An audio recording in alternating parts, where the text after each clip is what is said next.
La vie au-delà de la vie.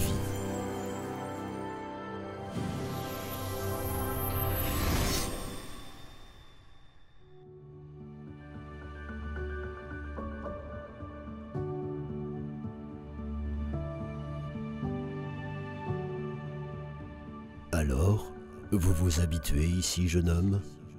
Oui, je commence à m'habituer.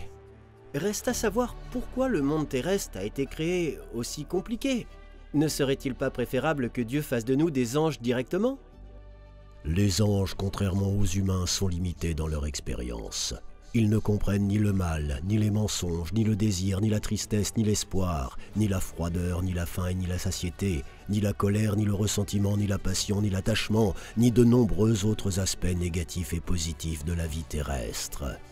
Cette expérience est également importante pour la maturité de l'âme, son développement de la compréhension et de la sagesse en elle. Ce n'est qu'après avoir reçu toutes sortes d'expériences que l'âme atteint sa perfection. Ayant parcouru un long chemin à partir d'un minéral jusqu'à un Bouddha, elle acquiert une individualité, une différence entre les âmes, bien qu'au tout début de leur séparation de Dieu, toutes les âmes se ressemblaient comme deux gouttes d'eau.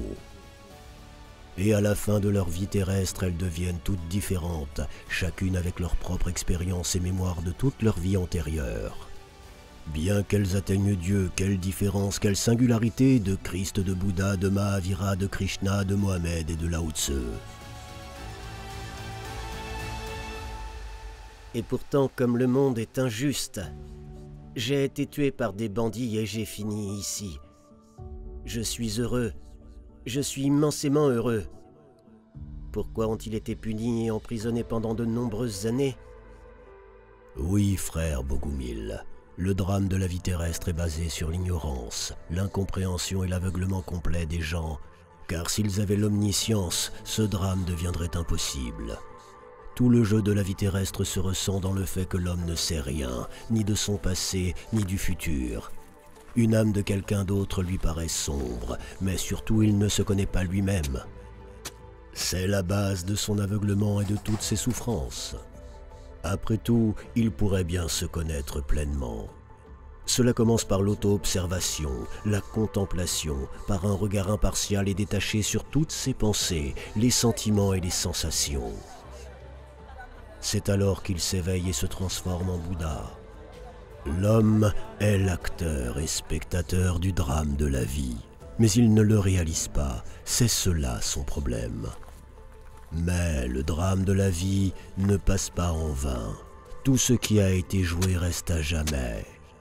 Aujourd'hui, nous pouvons voir l'une des parties les plus intéressantes de ce drame conservée dans la chronique d'Akasha, notamment la naissance de la civilisation terrestre.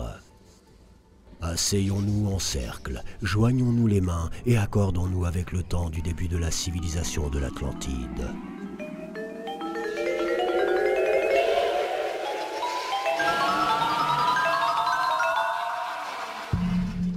Immédiatement, ils se retrouvèrent à côté des immenses pyramides, qui étaient encore en construction. D'énormes blocs de pierre volaient dans les airs et s'assemblaient en pyramides comme dans un grand jeu de construction. Ce processus était dirigé par de petits hommes verts, aux grands yeux allongés, debout à côté d'une grande soucoupe volante blanche. C'est donc eux qui ont construit les pyramides? Oui. Tous les mégalithes, tels que Stonehenge, le Sphinx, le Machu Picchu, ont été construits par eux, afin de faire descendre l'énergie spirituelle sur Terre. Et à un certain endroit de ces structures, le flux d'énergie était particulièrement fort. Là, les nouveaux prêtres de l'humanité reçurent leurs initiations et transformations. Ils opèrent toujours et ne laissent pas la Terre s'étouffer par ignorance et manque de spiritualité. C'est là que Yann vit un groupe de prêtres qui étaient assis sur une estrade devant un grand groupe d'anciens. Le maître! C'est le maître! Je sais. C'est la grande âme qui s'est réincarnée à nouveau pour conduire les personnes égarées vers la lumière. Maintenant, ils s'incarnent un par un et c'est difficile pour eux. À l'aube de la civilisation, de grandes âmes se sont incarnées en groupe, guidées par la manifestation de Dieu et ont donné naissance à de grandes religions. Ils s'envolèrent auprès d'eux pour écouter ce que disait le maître. Yann était étonné qu'il ait cité les 10 commandements de Moïse, connus de la Bible. Mais leur explication, même pour Yann, non instruit, était clairement différente de ce que le clergé en disait. Oui, Yann, Dieu donne les mêmes commandements à tous les peuples, afin que les gens aient des lignes directrices pour leur développement et leur vie harmonieuse. Mais depuis l'époque de l'Atlantide, leur sens a été perdu et perverti. Maintenant, seuls des enseignants comme le maître éclairé peuvent restaurer leur sens. L'un des commandements importants est le testament. Honore le calendrier. Selon les enseignements, le calendrier est la roue du temps.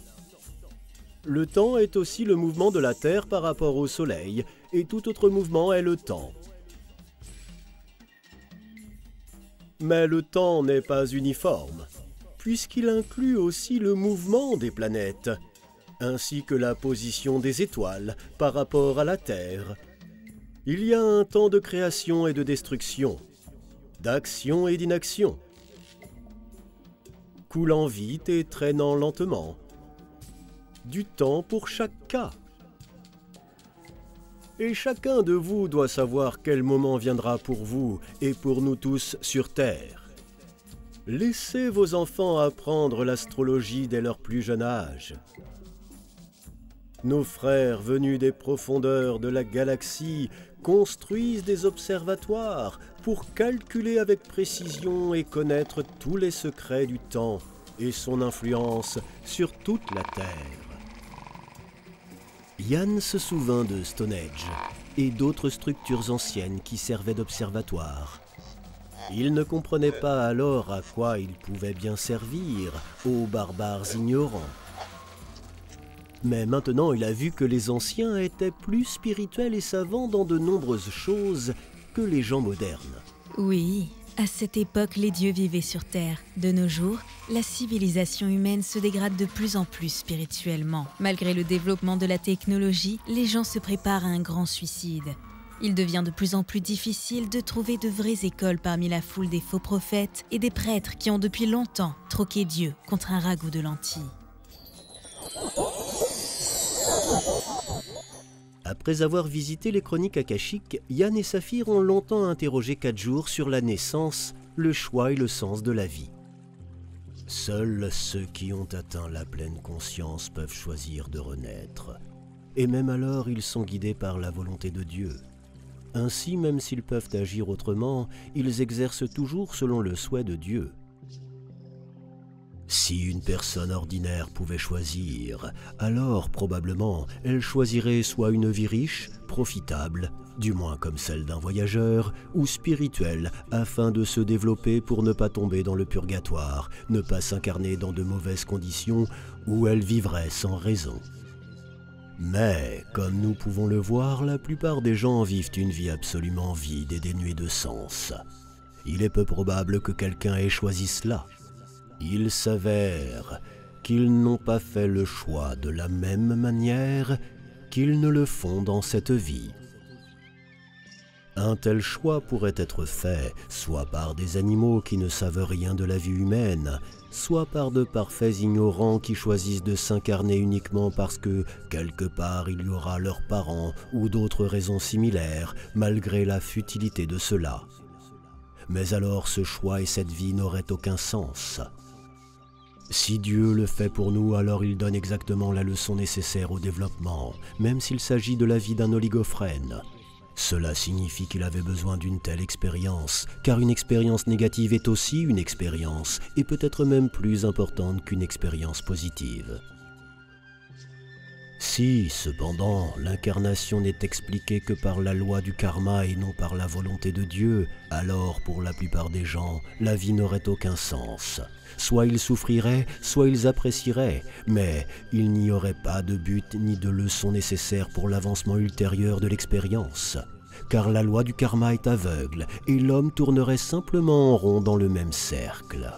Il n'y aurait pas d'évolution, pas de développement, juste une répétition sans fin. Mais on voit que le monde est arrangé très raisonnablement, que la sagesse supérieure divine est présente et qu'elle ne permettrait guère la répétition stupide des mêmes situations. Mais elle ne donne pas de châtiment ou de récompense, mais uniquement ce qui fait avancer. Cette expérience est nécessaire, celle qui manque pour qu'au moins après la mort, la compréhension essentielle apparaisse et se fixe dans le centre émotionnel et de ce fait, elle passerait à la vie suivante. Car l'expérience du centre émotionnel ne s'efface pas, comme la mémoire mentale. Or, se trouvant là, la personne sait comment elle va s'incarner, cela lui est montré. Elle pourrait ensuite comprendre pourquoi c'était nécessaire.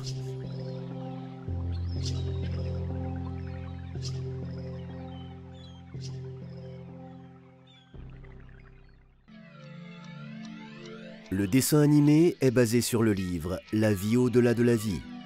Lisez « La vie au-delà de la vie » sur le site amazon1.org/books.